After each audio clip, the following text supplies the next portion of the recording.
Sais-tu ce qui fait vraiment trembler un homme? Ce ne sont ni tes mots doux, ni ton dévouement inconditionnel. Ce qui ébranle son esprit, c'est l'instant où tu décides de t'éloigner. Ce moment est un véritable séisme dans sa tête, parce que tant que tu étais toujours là, il se sentait en sécurité, à l'aise, avec tout sous contrôle. Mais quand tu disparais, quand ton silence s'installe, quand ton énergie ne l'entoure plus, quelque chose commence à le poursuivre. L'idée qu'il peut te perdre pour toujours. Et voici ce qu'il y a de plus frappant.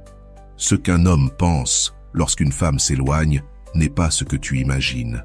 Ce n'est pas de l'indifférence, ni de l'oubli immédiat. C'est un tourbillon d'ego, de peur et de souvenirs qui se transforment en obsession. Dans cette vidéo, tu vas découvrir ce qui se passe réellement dans son esprit lorsque tu t'éloignes. Je vais aussi te montrer comment gérer ce silence pour qu'il le ressente profondément. Comment transformer ton absence en un souvenir qu'il ne pourra pas chasser de sa tête et comment faire en sorte que ta distance sincère redéfinisse ton véritable prix. Si tu ne me connais pas encore, je suis Walter Rizzo, psychologue clinicien spécialisé en thérapie cognitive. Sur cette chaîne, je partage des stratégies pratiques issues de la psychologie scientifique pour construire des relations plus saines et équilibrées. Alors, je t'invite à mettre un like et à t'abonner dès maintenant pour ne rien manquer de ce qui arrive. Clé numéro 1. Savoir gérer le premier silence pour qu'il ressente vraiment ton absence. Le plus difficile dans un éloignement, ce n'est pas de le maintenir, c'est de le commencer. Ce premier silence, ce moment où tu décides de ne pas répondre immédiatement, de ne pas courir après lui, de ne pas justifier ni combler le vide, c'est là que réside la plus grande épreuve. Parce que dans cet instant, ta propre voix intérieure crie « Et s'il m'oublie? Et s'il trouve une autre? Et si mon absence ne lui faisait aucun effet ?» Ce tourbillon de doute est ce qui pousse beaucoup de femmes à rompre le silence trop tôt. Mais ce qu'elles ignorent, c'est que ce premier silence est justement ce qui provoque l'impact le plus fort dans l'esprit d'un homme.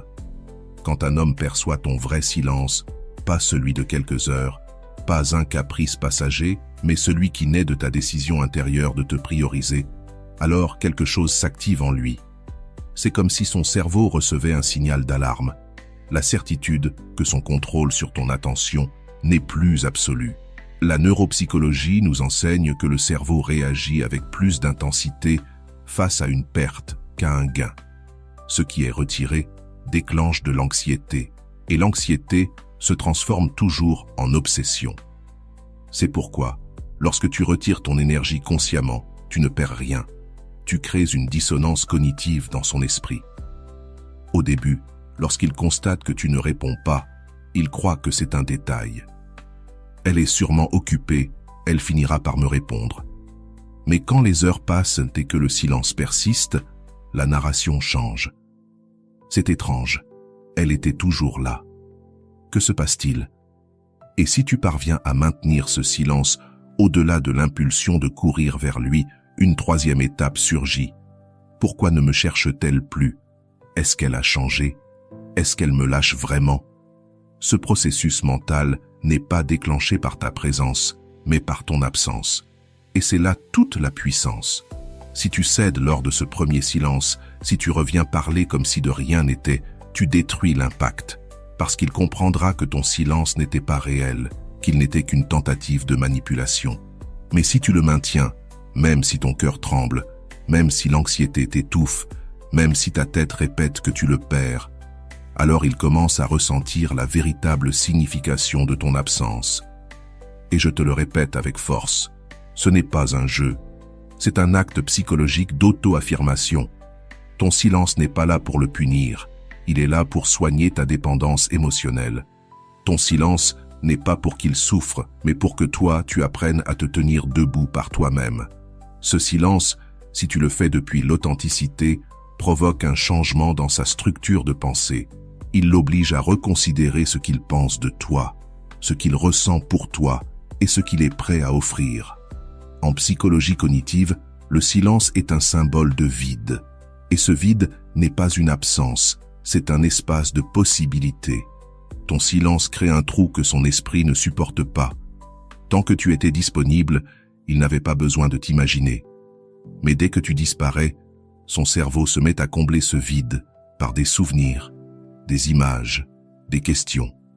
Tout à coup, il pense à ton sourire au milieu de la journée. Il se souvient de ta voix. Il se demande avec qui tu es, ce que tu fais, pourquoi tu ne le cherches plus.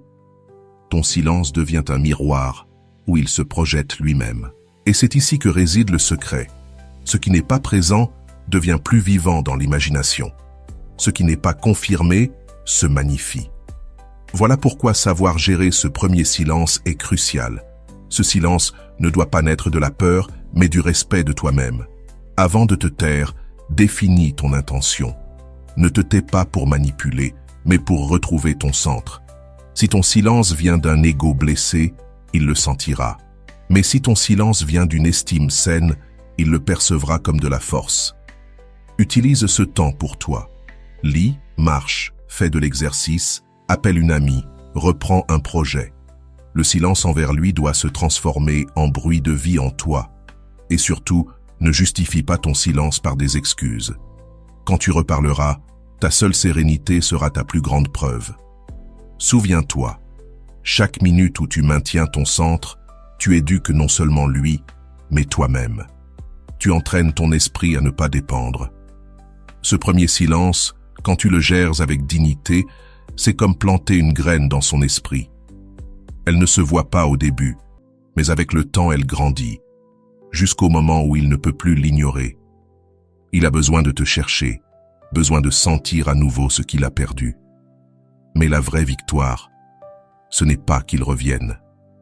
La vraie victoire, c'est que tu découvres que tu peux tenir debout seul, que ton monde ne s'écroule pas parce que tu n'as pas répondu, que ta valeur n'a jamais dépendu de sa validation. C'est le début de ton indépendance émotionnelle. C'est la première étape qui ouvre la porte à un amour sain, parce qu'un amour mature ne craint pas le silence. Il n'a pas besoin d'être collé pour exister. Celui qui s'effondre parce que tu ne le cherches pas n'a jamais été vraiment avec toi. Celui qui résiste à ton silence est celui qui apprend à te valoriser. Voilà pourquoi ce premier silence, si tu le portes avec dignité et fermeté, ne le confronte pas seulement lui. Il te transforme toi. Et quand tu changes, ton énergie change. Et quand ton énergie change, ta vie amoureuse ne sera plus jamais la même. Merci d'être ici. Replongeons maintenant dans le message puissant qui t'attend. Le silence et la distance ne font pas seulement qu'un homme pense à toi. Ils touchent directement ce qu'il protège le plus, son ego. L'ego masculin se nourrit de certitude. Il a besoin de savoir que tu le désires, que tu l'attends, que tu le cherches. Quand il reçoit cette confirmation constante, il se sent en contrôle. Peu importe s'il se donne pleinement ou pas. Tant que tu es disponible, son ego repose en toute sécurité. Mais lorsqu'une femme s'éloigne vraiment, l'ego reçoit une secousse. Car, au moment où tu arrêtes de tourner autour de lui, son esprit se confronte à une réalité inattendue. Je n'ai plus le pouvoir absolu sur son attention. Cette fissure dans l'ego masculin ne s'arrête pas là. Elle s'élargit, l'inquiète, le poursuit. Et nous le savons en psychologie cognitive. Ce que l'ego redoute le plus, c'est de perdre l'illusion de contrôle. C'est exactement ce que provoque ton absence. Ce n'est pas seulement qu'il remarque que tu n'es pas là, c'est que son ego sent qu'il ne domine plus la situation. Giovanna, une femme de 52 ans, a vécu cela. Pendant des années, elle s'était habituée à être toujours disponible pour l'homme avec qui elle sortait. S'il appelait, elle accourait. S'il annulait, elle s'adapterait. S'il se montrait froid, elle s'approchait avec tendresse. Au fond, Giovanna pensait que cette disponibilité inconditionnelle était de l'amour. Elle croyait qu'en étant patiente, il finirait par la valoriser. Mais ce qu'elle nourrissait réellement, ce n'était pas le lien, c'était son ego. Un jour, fatiguée de donner plus qu'elle ne recevait, elle décida de s'éloigner. Pas avec un discours dramatique, pas avec un ultimatum. Simplement, elle cesse d'être toujours là. Elle répondait avec calme, donnait la priorité à son travail, reprit des activités qu'elle avait mises de côté. Au début, il ne remarqua presque rien, mais après quelques jours, l'inconfort grandit. Il l'appelait, et cette fois, Elle ne répondait pas toujours. Il écrivait et elle ne répondait plus immédiatement. Soudain, la sécurité qu'il avait se brisa. Que se passe-t-il? Elle ne m'aime plus? Est-ce qu'il y a quelqu'un d'autre? Commença-t-il à se demander. À ce moment-là, ce n'était pas l'amour qui le poussait, mais son ego blessé. Car il venait de découvrir qu'il n'était plus le centre absolu de sa vie. Et cela le fit penser à elle plus que jamais. Giovanna me confia plus tard, je n'arrivais pas à croire à quel point tout avait changé grâce à mon absence. J'avais passé des années à courir derrière lui et il m'a suffi de me tenir à ma place pour qu'il commence à me chercher avec la peur de me perdre. Voilà le pouvoir de sa distance. Ce n'était pas un jeu, mais une décision réelle, celle d'arrêter de nourrir un ego qui la consumait. Et voici la leçon. Lorsqu'une femme s'éloigne avec authenticité, son absence ne se perçoit pas comme un vide. Elle se perçoit comme une menace pour le contrôle. Car il ne peut plus se vanter de l'avoir acquise. Il ne peut plus dormir tranquille en sachant qu'elle reviendra toujours. L'ego entre alors en crise, et cette crise ouvre un nouvel espace dans son esprit, celui de la réflexion. Ton absence déstabilise son ego, brise son schéma de contrôle.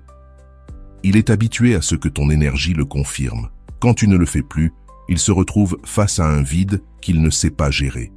Cela l'oblige à se poser des questions. Sa première réaction est de résister. Elle doit être occupée. Mais peu à peu, le doute grandit. Et si elle ne m'aimait plus? Et si elle m'oubliait? Ce doute éveille la comparaison.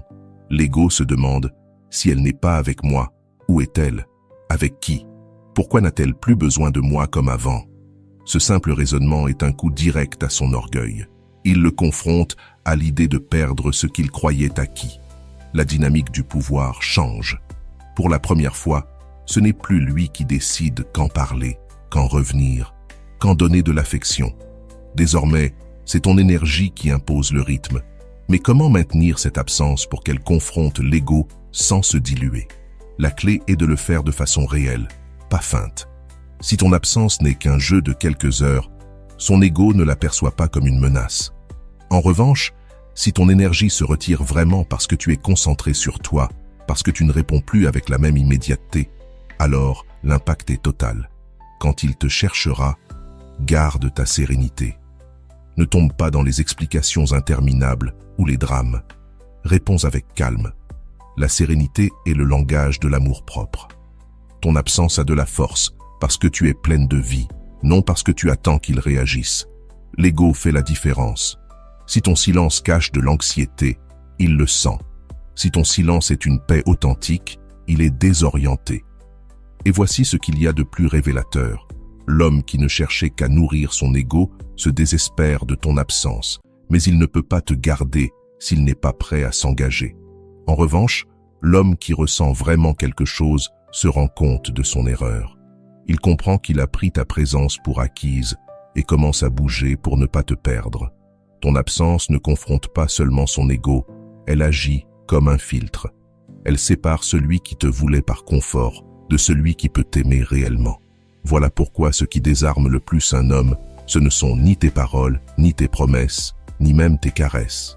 Ce qui le désarme le plus, c'est quand, sans crier, sans supplier et sans dramatiser, tu choisis de te retirer un pas en arrière et de tenir ta place avec dignité.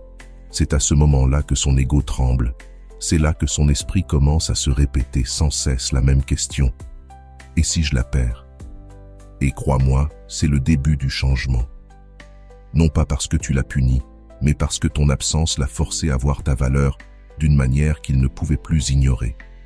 Alors, comment transformer ton éloignement en un souvenir qu'il ne pourra jamais effacer? L'éloignement a un pouvoir que peu de femmes osent utiliser correctement. Non pas parce qu'elles n'essaient pas, mais parce qu'elles le confondent avec un silence passager ou une stratégie de manipulation. Le véritable éloignement n'a pas pour but de punir ou de provoquer de la jalousie. Il cherche à marquer son esprit d'une empreinte si profonde que, même en ton absence, tu continues d'exister dans ses pensées. Quand une femme s'éloigne avec authenticité, son absence ne se perçoit pas comme de l'indifférence. Elle devient un souvenir constant. Elle se transforme en une présence invisible qui le poursuit, même s'il ne le veut pas. Elle surgit dans les moments inattendus, quand il est seul, et l'oblige à penser à toi comme jamais auparavant. La psychologie cognitive nous enseigne que ce qui obsède le plus l'esprit, ce n'est pas ce que nous avons, mais ce que nous avons perdu. Le cerveau s'accroche à ce qui n'est plus là, car il a besoin de le comprendre, de le résoudre, de le récupérer. Ton éloignement conscient active exactement ce mécanisme. Ton absence devient une tâche inachevée dans son esprit. Un lieu que vous aviez visité ensemble le lui rappellera. Une chanson écoutée dans la voiture deviendra un déclencheur. Une simple phrase de toi surgira au milieu de la nuit. Il ne le planifie pas, il ne le contrôle pas, mais tu es là. Ton éloignement devient un miroir intérieur qu'il ne peut éteindre. Mais attention, cela ne fonctionne pas si tu pars dans un accès de colère ou avec un « je ne veux plus jamais te voir ». Ce genre de départ ne laisse pas de souvenirs, il crée du rejet. Ce qui marque vraiment, c'est l'éloignement silencieux, serein et cohérent. Quand tu ne l'annonces pas, tu le vis. Quand tu ne le fais pas pour prouver quelque chose, mais parce que tu as compris que tu mérites davantage, c'est à ce moment-là qu'il ne sait plus comment t'effacer de son esprit. Il y a 3 moments où ton éloignement le poursuit sans relâche. Le premier, quand son ego cherche ta confirmation et ne la trouve plus. Il était habitué à ta disponibilité, mais lorsqu'il revient vers toi, il découvre le vide. Ce choc ouvre la première fissure. Où est-elle? Pourquoi ne me cherche-t-elle plus comme avant? Le deuxième moment, c'est lorsque sa routine se heurte à ton souvenir. Ton absence se met à teinter les lieux, les gestes, les détails.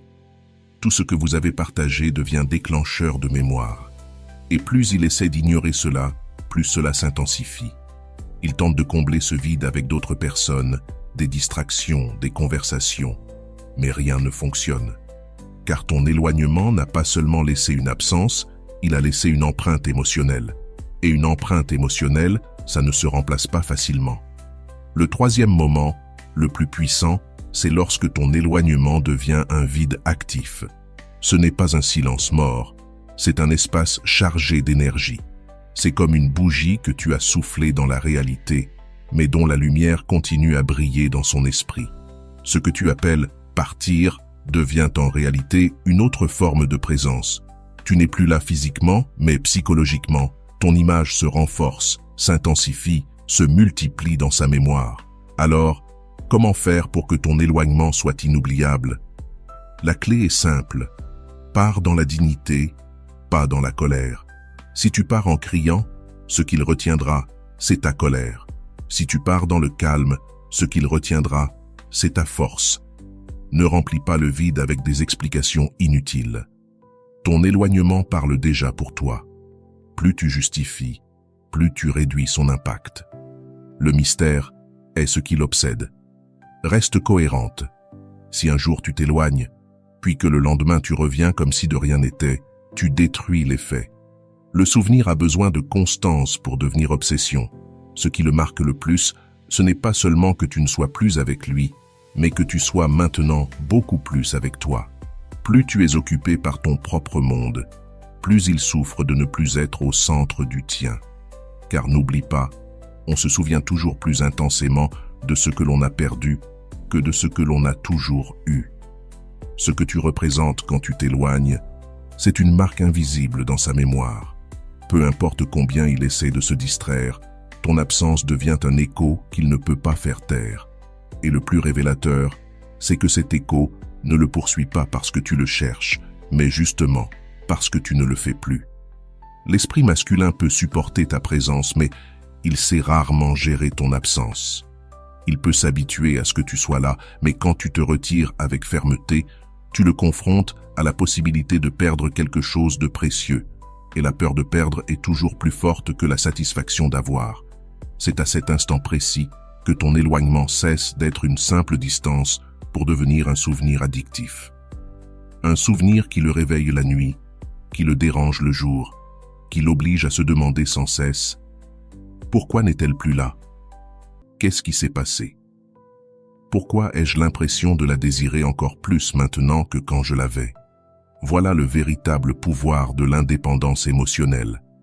tu ne disparais pas, tu te multiplies. Et quand tu atteins ce point, ton absence cesse d'être une absence pour devenir son obsession la plus silencieuse. Mais comment distinguer un éloignement réel d'un simple jeu que l'homme détecte aussitôt? Voici une vérité que personne ne dit. Les hommes savent très bien faire la différence, même s'ils ne l'avouent pas. Si ton éloignement n'est qu'une stratégie superficielle, il le sentira tôt ou tard. Et loin de lui inspirer du respect, cela le poussera à perdre de l'intérêt, car il percevra de la manipulation. En revanche, quand ton éloignement est authentique, quand il naît de ta décision profonde de te prioriser, alors tout change. Cet éloignement-là ne sent pas le calcul, mais l'authenticité. Et la psychologie le confirme. L'inconscient reconnaît toujours la cohérence. Ce qui vient de l'âme laisse une trace. Ce qui vient de la peur ou du calcul disparaît vite. Dans l'amour, c'est pareil. Le vrai transforme, le faux s'épuise. Beaucoup de femmes, par peur de perdre, essaient de feindre la distance sans la ressentir réellement. Elles prétendent être occupées, mais restent à côté du téléphone. Elles arrêtent d'écrire quelques heures, mais continuent de supplier intérieurement. Elles publient des messages indirects sur les réseaux pour montrer un détachement artificiel. Mais ce genre d'éloignement n'est pas réel. Il ne vient pas du respect de soi. Il vient de la peur. Et l'homme le perçoit, même inconsciemment. Quand il détecte ce jeu, il ne se sent pas poussé à te chercher davantage. Au contraire, il perd de l'intérêt, car il sait que derrière la façade, tu es toujours disponible. Un éloignement réel, lui, ne se déclare pas. Tu ne l'annonces pas avec des phrases comme « maintenant je m'éloigne ». Tu ne le soutiens pas avec des provocations ou des publications ciblées. Tu n'as pas besoin de jouer, tu as réellement déplacé ton centre. Ton énergie est ailleurs. Tu ne fais pas semblant d'être occupé, tu l'es vraiment. Tu as repris tes projets, tes passions, tes activités. Tes réponses changent de rythme. Tu n'écris plus avec urgence. Tu ne cherches plus à tout expliquer. Ta sérénité parle plus fort que 1000 justifications. Ton image, tes paroles, tes gestes ne respirent plus la stratégie, mais l'abondance et la paix. Et c'est ce qui le bouleverse le plus. Comprendre que tu n'as plus besoin de lui pour être bien. Quand il perçoit que tu joues, il se sent en contrôle. Mais quand il comprend que ton éloignement est authentique, il est immédiatement déstabilisé. Il se demande « Que s'est-il passé? Pourquoi a-t-elle changé? Pourquoi n'a-t-elle plus besoin de moi ?» Et ce questionnement le sort brutalement de sa zone de confort. Alors, comment être sûr que ton éloignement est réel? Mets ton énergie sur toi. Si tu arrêtes de lui parler mais que tu continues d'obséder sur lui en silence, ce n'est pas réel. Ramène ton attention sur tes projets, sur ta vie intérieure. Ne transforme pas ton éloignement en test pour voir s'il revient. Fais-le parce que tu sais que tu dois retrouver ton équilibre. Un éloignement authentique n'a pas besoin de grands discours. C'est un silence avec un but, une sérénité qui pèse plus lourd que 1000 mots. Et c'est exactement ce silence-là qui devient son obsession la plus puissante. La véritable épreuve, c'est la constance. Quelques jours ne suffisent pas. Il doit sentir que ton énergie a réellement changé de direction. Le plus révélateur, c'est que ton éloignement ne se valide pas par la façon dont il réagit, mais par la façon dont toi, tu te transformes. Parce qu'un jeu, tu le fais pour qu'il change. Mais un éloignement réel, tu le fais parce que toi, tu as changé. Et cette différence fait toute la force. Un simple stratagème s'oublie, mais un acte authentique reste gravé dans la mémoire. Voici la vérité. Un homme peut résister à un jeu d'éloignement, mais il ne peut pas ignorer une transformation réelle. Parce que lorsque ton énergie ne vibre plus autour de lui, mais autour de toi, il se rend compte qu'il a perdu quelque chose qu'il croyait acquis. Ce moment ne confronte pas seulement son ego, il l'oblige à penser à toi depuis un autre endroit, avec respect, avec doute, avec la peur de te perdre. C'est là que ton éloignement cesse d'être une stratégie pour devenir le début d'un vrai changement dans la relation. Car lorsque ta distance est sincère, elle redéfinit ton image dans son esprit et transforme la dynamique pour toujours. Le moment où tu décides de prendre de la distance, non pas comme un jeu, ni comme une réaction de colère, mais comme une décision consciente, devient un avant et un après dans la manière dont il te perçoit. Ton véritable prix ne se mesure pas à ce que tu dis, ni même à ce que tu donnes. Il se définit par ce que tu refuses de tolérer. Et rien ne communique plus fortement cette limite que ta capacité à t'éloigner avec dignité. Quand tu te retires sans menace, sans discours, sans supplication, ce que tu projettes n'est pas de la froideur, mais de l'amour-propre. Cet amour-propre agit dans son inconscient de façon qu'il ne contrôle pas lui-même. Le changement psychologique est puissant. Tu passes dans son esprit de la disponibilité à la rareté. Avant, tu étais toujours là et cela le faisait se sentir en sécurité. Mais une sécurité mal comprise tue le respect. Lorsque tu t'éloignes, tu cesses d'être quelque chose de garanti pour devenir quelque chose de rare, donc précieux et unique. Ce qui est rare prend immédiatement de l'importance. Sa certitude de te posséder se transforme en incertitude. Ta présence constante lui donnait l'impression de dominer le jeu. Ton absence le déstabilise, elle le fait douter de lui-même. Cette incertitude l'amène à penser à toi bien plus que ne le faisait ta disponibilité. Ton énergie, quand elle était toujours là, était devenue une habitude. Mais en la retirant, tu l'obliges à confronter à quel point il dépendait de cette habitude. Ton absence transforme la routine en besoin parce qu'il comprend enfin ce qu'il a perdu. Tant que tu étais là, c'était son ego qui réagissait. Elle est à moi, c'est assuré. Mais quand tu te retires, c'est son cœur que tu réveilles. Et si je la perds pour de vrai? Voilà le basculement qui change toute la dynamique. Ta distance sincère n'est pas une punition, c'est une déclaration. Beaucoup croient que s'éloigner, c'est faire souffrir l'autre. Ce n'est pas vrai. Ta distance est un langage silencieux qui dit « Je me respecte assez pour ne pas rester là où je ne suis pas valorisé ». Ce message n'a pas besoin de mots ni de larmes. Il se perçoit dans ta sérénité, dans ton absence de désespoir, dans ta capacité à continuer ta vie sans drame. Cette paix pèse bien plus que 1000 discours. Et c'est elle qui imprime dans son esprit l'idée qu'il n'a plus le même pouvoir sur toi. Ton éloignement redéfinit ton image à ses yeux. Tu n'es plus la femme qui attend, tu es devenue la femme qui choisit. Et cette différence l'oblige à te regarder autrement. Tu n'es plus une option assurée, tu es une décision qu'il peut perdre. Et ce qui s'active alors en lui, ce n'est pas un simple désir passager, c'est la peur profonde de te perdre. Et voilà, j'espère que vous avez trouvé beaucoup de valeur dans cette vidéo. Merci d'être resté jusqu'à la fin de cette vidéo, j'adore quand vous faites ça pizza. Si vous avez bien compris les enseignements de cette vidéo, vous pouvez écrire en commentaire « Mon temps est précieux ». J'espère vous revoir dans une autre vidéo.